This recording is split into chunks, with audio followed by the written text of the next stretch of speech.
Dan Woike, good to have him back on. Lakers beat reporter for the LA Times, covers the NBA. If I told you 3 months ago, Dan, this is what we would be talking about, you would have said what? I would have said, Dan, you're a crazy person. Yeah. That you have maybe had some sort of head injury or something like that. That this would not have been.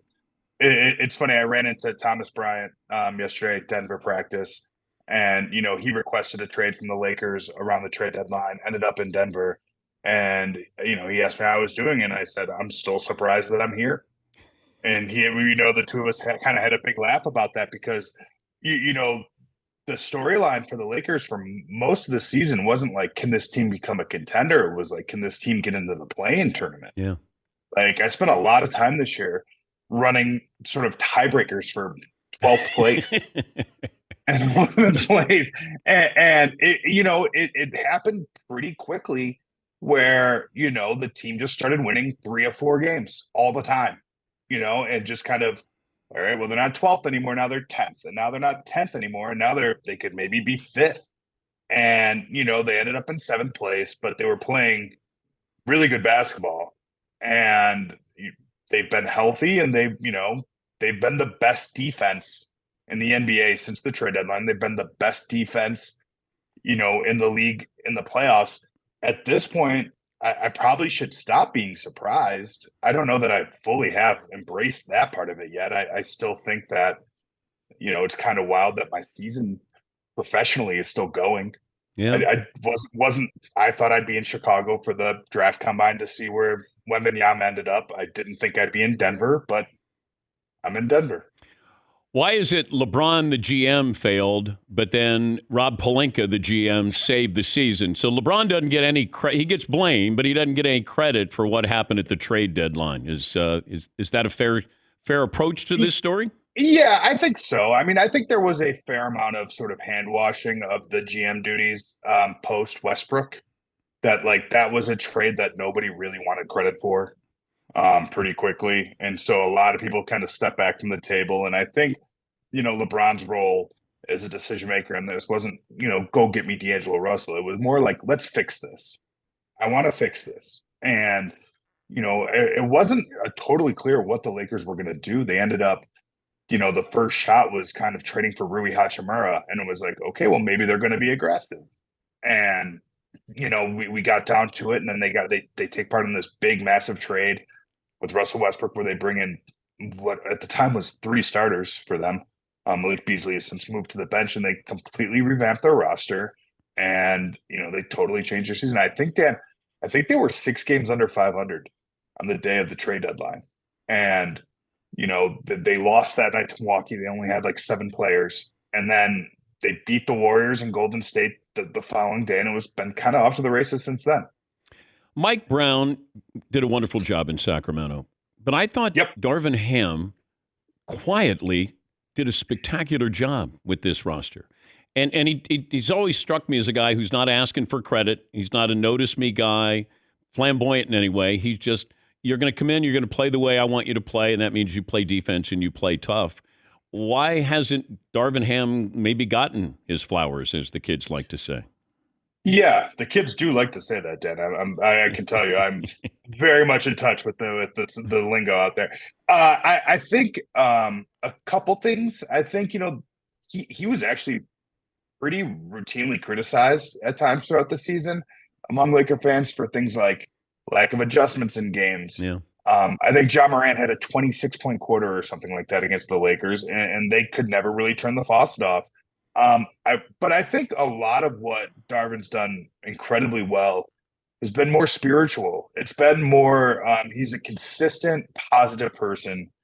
Consistency is the thing. I remember when I spoke to Mike Budenholzer when he got hired, that was the thing that he stressed to me most was that, pardon me, when Darvin Ham got hired with the Lakers, was Bud said, like, you see this guy and you're like, there's no way he can be this way every day. And then you're with him for 6 years and you're like, oh my God, he's this way every day. Mm.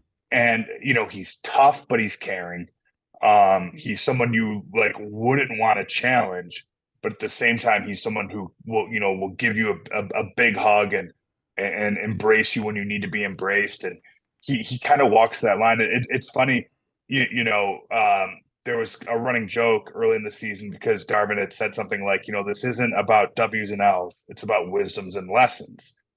And the joke among Laker fans and some of the writers was like, it looks like we're headed to like a 50 lesson season, maybe 32 wisdoms. And but it's funny, as he said it the other day, and it didn't hit the same way. It was like, oh yeah, like this is a team that's been through a ton, and they play like a team that has been through a ton. Well, he's leading the league in wisdom. Yes. They've worked their way into more wisdom than lessons. It looked like for sure it was going to be way more lessons. And they've built, I think, a really strong identity, and they've taken on toughness and defense, which are certainly the traits that he used to become a success in the NBA. And in a lot of ways, that's the biggest mark of a successful coach is like, does your team look like you? Dan Woike is covering the Lakers in Denver for the LA Times, also covers the NBA. How good is Denver? They've been the best team in the West since early December. And, I think a lot of us in the media, and I was probably guilty of this at times too, have been kind of trying to invent ways for them to not be the best team in the West, where it seemed like, oh, who's going to knock them off? Is Memphis more dangerous? Is it going to be Phoenix? Like, certainly it's going to be Phoenix after the trade deadline. It always seemed like there was sort of an invention of a team that there wasn't a lot of faith in Denver, quite frankly, because they've been this kind of team before. They've been this kind of team before, by the way, even in previous iterations, where they're just like, they win at altitude in the regular season. It's a horrible place to play. And that's probably good for 5 or 6 wins. And then come playoff time, that tends to level up. They've been the most consistent team in this league since December, minus a late season lull. They've got a star, like a star, capital letters in Nikola Jokic. Jamal Murray has worked his way back into pre-ACL form, and they have size on the wings, and they have an incredible offense, and they have a pretty good defense. Like, it makes really good sense, Dan, that they are in this position. That being said, like, I still think there are people out there that are like, kind of like, okay, well, like, now let's see, let's test them now. Like beating Phoenix wasn't enough of a mark on their season. Wasn't enough to kind of validate this group. But to me, I look at Denver and I see a team certainly capable of winning the championship. Lakers will win if? I think if Anthony Davis is better than Nikola Jokic on both ends of the floor, I think that's the biggest thing. Is like, obviously we know how Nikola can impact the game offensively. Can AD have sort of Jokic-ish games defensively, where you just kind of watch it? And what I mean by that is there was a game earlier this year, Dan, where Nikola Jokic shot 5 times against the Lakers, and he was by far the best player on the court. And you just felt it watching it. It was crazy to see him sort of marionette his way through a basketball game. AD's done that on defense a lot in the series. He really did it in the first round. Got stretched a little bit more against the Warriors, but I think kind of, when it came time to close them out was, just again, a master on that side of the ball. If he can do that against a Denver team that quite frankly doesn't shoot a ton of threes, that wants to kind of challenge inside, if he can be that kind of an impact player, I think the Lakers can win the series. What should we know about Victor Wembanyama? Is he a generational talent? You should know that when you sit down to watch him, you will wonder how this is all possible. I saw him in Las Vegas this preseason when he kind of came over with his French team to play the G League Ignite.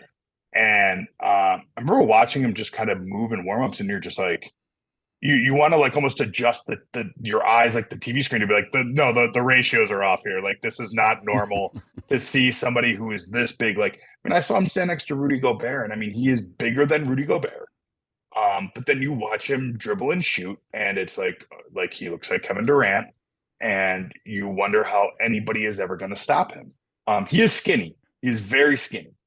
But the track record of players with that body type in the NBA has generally come with injuries.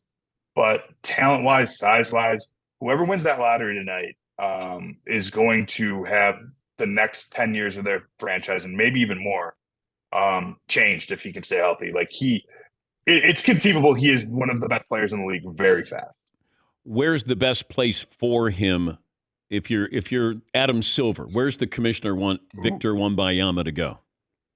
I mean, I'm biased, and I'm from Chicago. I think it's always great if there are great players in Chicago, and that would be fun, certainly. They got enough talent there. If you, they have that 1.8% chance. They won the Derrick Rose draft with that 1.8% chance. I think Portland is a really interesting one, and I think Toronto is a really interesting one. But and Charlotte, by the way, it would be fun to watch him and LaMelo Ball play, as well. But Portland, I think if you add him, like that could give that sort of late kind of chapter Damian Lillard push that he hasn't really had, and it would provide a bridge for them as they move. That's a great basketball city. Ideally, look, Adam Silver would say like they'd probably start all their home games at 4:30 so people in New York could watch them. You know what I mean? There would be maybe some element of that. But I think like that's a place, certainly, I think. I think Portland would take that they'll start the games at 4:30 in the afternoon. They would make that trade. If they would make that trade. Yeah. And luckily, Portland has never had any bad luck when it comes to drafting people. It's never happened. Wow. I shouldn't have said that a lot. I should have put that into the ether. Yeah, no. Wow. But, I mean, and look, and I'd also love to watch Greg Popovich coach him, too. I think that would also be fascinating. Good to talk to you again, Dan. Thanks, Dan. I appreciate it. Happy belated birthday. Thank you, bud. Enjoy that carrot cake. Yeah. It's a vegetable, so it doesn't really count as a dessert. Yes, it is. A vegetable. Play nice tonight. Thank you very much. That's Dan Woike. He covers the LA Times for the Lakers for the LA Times. He's very funny. Got a good sense of humor there.